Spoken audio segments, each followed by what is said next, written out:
I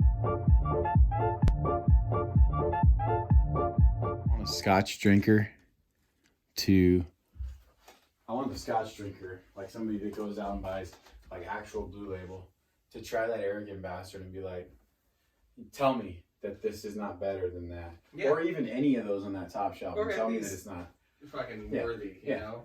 And then I'm going to save yourself $100, $150 in some cases, and buy yourself something good. And understand that Irish whiskey started it all. Scotch just lucked out. And then bourbon kicked the ass. Merca. All right, ready? Yeah. All right.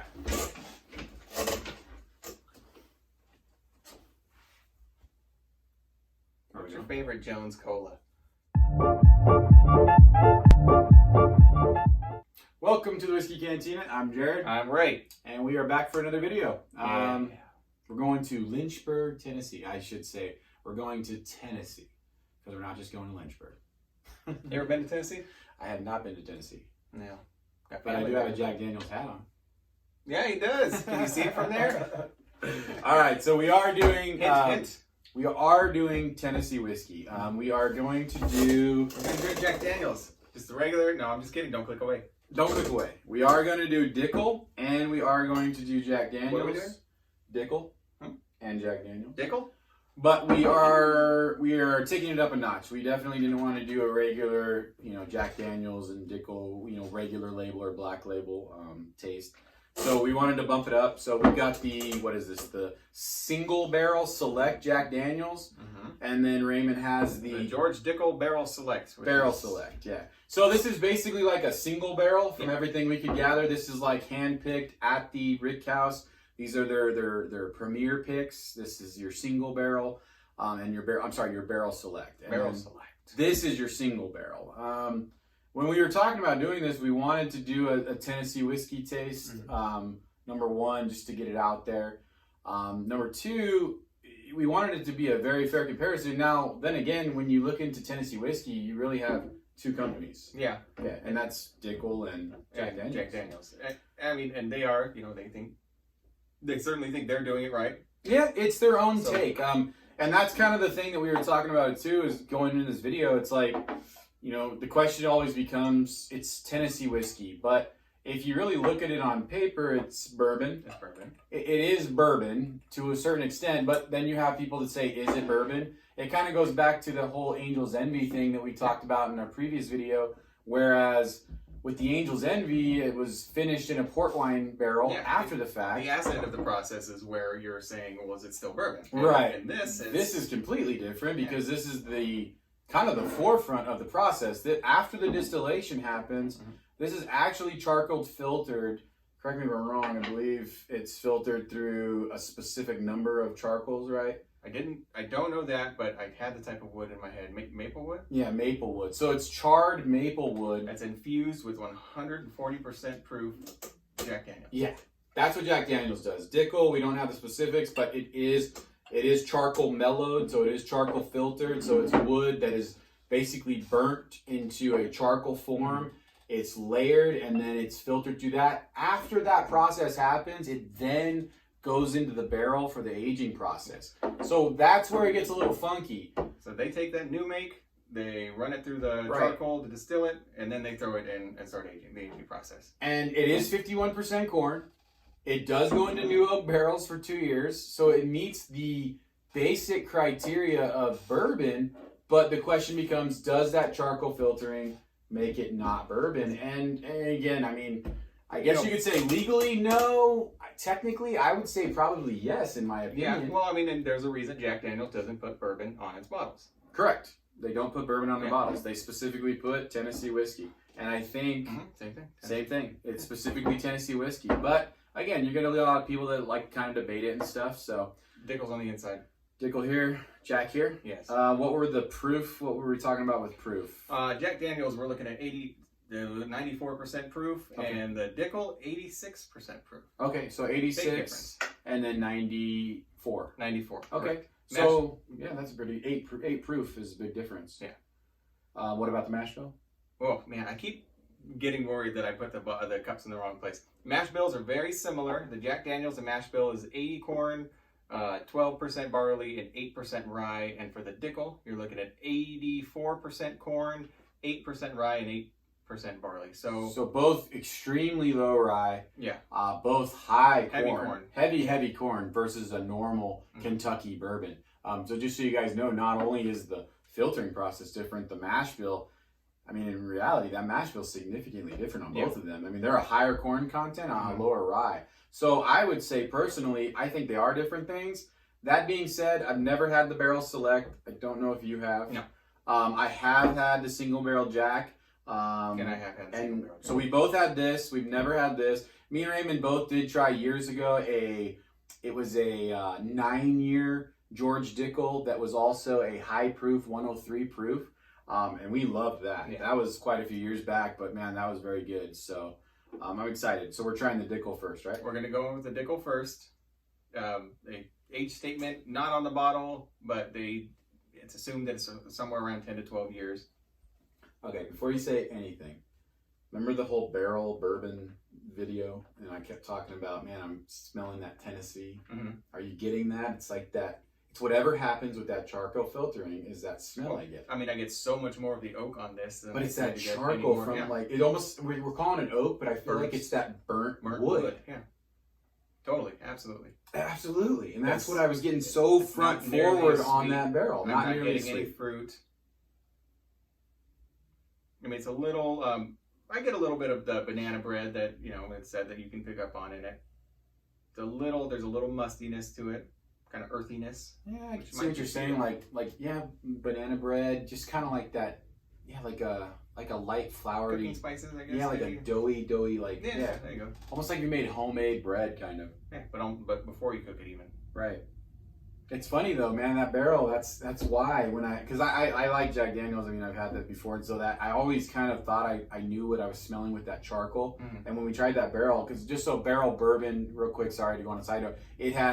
It's sourced Tennessee whiskey is from Dickel. So when we were smelling it in a previous video, which you guys should check out, a lot of you guys have. I really noticed there was that smell that I get from Tennessee whiskey. So that was what I thought was interesting.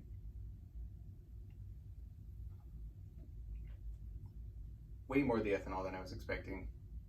Not in a bad way. Just a lot more of the burn than I anticipated going in. Did you pick up on that at all? Yeah, a lot of ethanol. Yeah. I almost felt like I swallowed it wrong. You know what's funny is I'm gonna try the second round before I really give a good take. I do see, if I go in thinking about the dried banana chips, I can pick up on that a little bit. I see what you're saying. Yeah, like the literally like the trail mix, dehydrated banana chips. Yeah, that's there. That's interesting. That's there. And there is a peppery finish. You get the charcoal. Yeah, totally. But it's not like a bad. It's not like I'm like. I don't want to compare it to like some high proof wood burn whiskey. But there's a briquette feeling even. Like I almost like I'm smelling like a on the bag of aftertaste. Briquettes, and yeah, but I can taste it almost. I feel like I'm tasting the smell of a charcoal briquette. You know what's funny is we talked about Tennessee whiskey versus Kentucky bourbon, and is it bourbon? You know, the whole gamut of things, but. I think it is its own unique thing. I really do. It's different to me, and it's more different to me than Irish and Scotch. Yeah. To be completely honest, I think those are more similar than bourbon and Tennessee whiskey.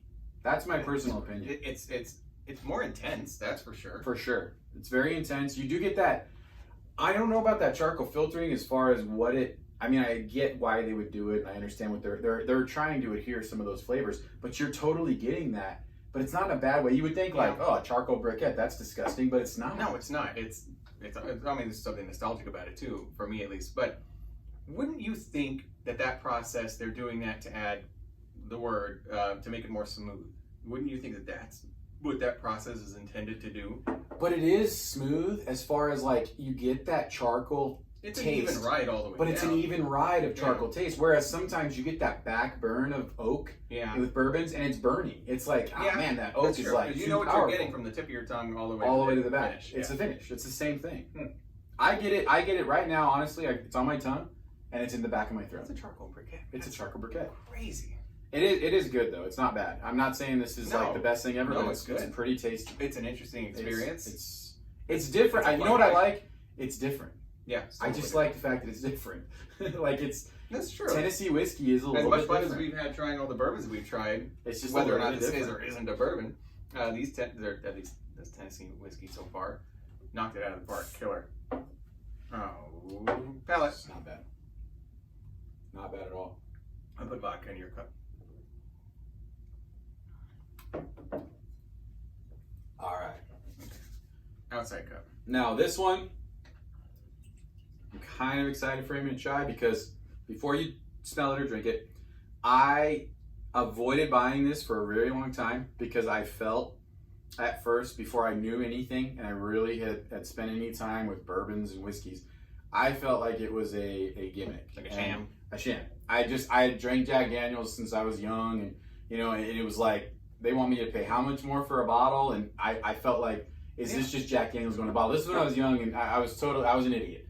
That being said, once I actually tried this and I had really given it a shot, I realized I was an idiot, and it wasn't a sham, and they were actually doing something different, and they were offering me something much better for a slightly increased profit. I realized you were an idiot pretty early on in our relationship. You know that was a really good take because you felt the same damn way about certain bottles like this. I was just waiting to say that. I didn't hear it. Can I taste and smell it now, please? Yes. I'm really excited to go in thinking Tennessee on this. Thinking of what we just tried.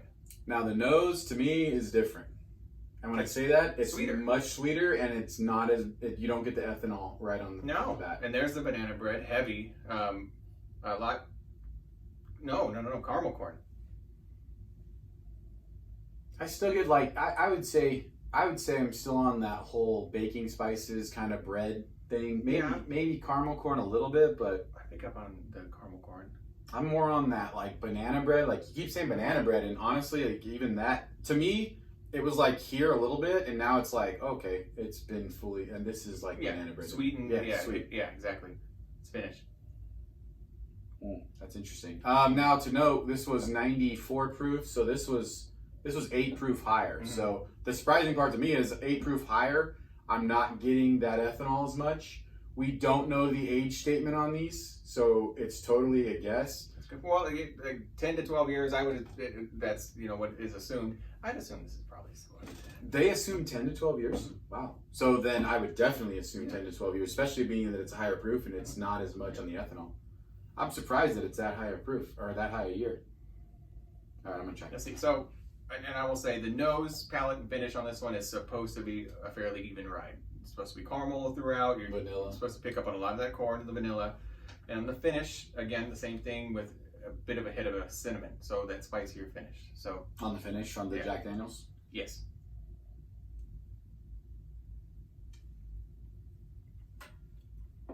Eight proof higher and so much less of a burn.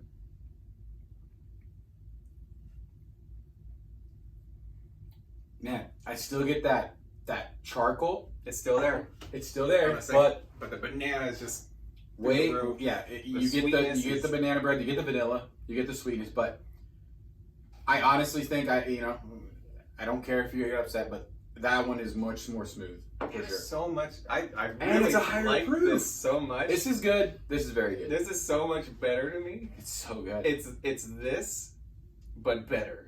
It's this but better. It's this but better. Exactly. It would really be funny if I mixed up the glasses in the end and it was Dickel the whole time. So now we got to go back and watch the video to see which one you poured. Yeah, you're gonna do that anyway. This is Rock'em Sock'em Robots, man. This is really good. Yeah, the Jack Daniels is good. If you wait a while, there's a bit of the cinnamon on the end. There's a spicy note on the end of it, but it's sweet. It's even. It's smooth. It doesn't burn too much. There's a song about how smooth Tennessee whiskey is. Everybody likes Chris Stapleton, same way I do. Raymond says, "Who the hell's Chris Stapleton?" I guess I'll allow it since I mentioned Slipknot in one of our videos and Tool in the last one. If you can't notice, we don't listen to the same music that often. No, we don't. And when I do, he tends to ask me to turn it off. That's true. That's true. This is a great glass. This is Cheers, good. my friend. Very Wonderful. Good. This is just a I'm good video. actually- Honestly, 2 good bottles. I'm not gonna say that this one is the winner or anything. This is very good. This is very good. I mean, I really do. Folks, if you're already watching this video, you probably already know, but there is no comparison between this and any type of regular Jack Daniels. Yeah. And really even the same with this Dickels. But man, they are very, very good. Both of them are good. This one, I mean, I guess if I'm gonna pour another glass right now, I'm gonna pour this. Absolutely. But man, that's some good stuff. All right, guys, drink safe, drink responsibly. Thanks for tuning in. Please like, please comment, please subscribe. I'm getting better at that. All of those things. All of those things. Cheers, my friends. Thank you. It's good stuff on that. So good. Yeah.